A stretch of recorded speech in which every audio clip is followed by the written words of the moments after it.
Je to tak. Už přes 20 let bráníme slušné. Za tuto dobu jsme jim poskytli stovky tisíc nejrůznějších právních rad.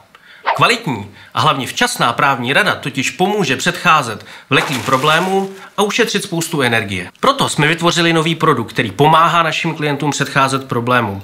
Naše nové právní poradenství do kapsy je revoluční služba, která nemá na trhu obdoby.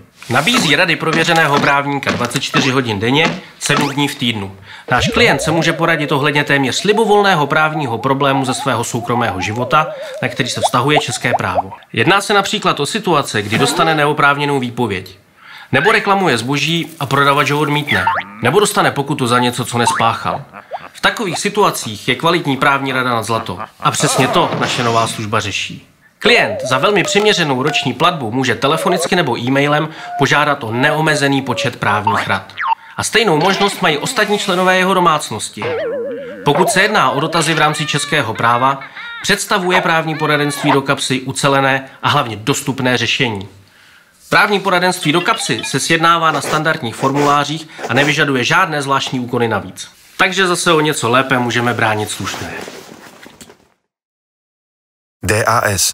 Bráníme slušné.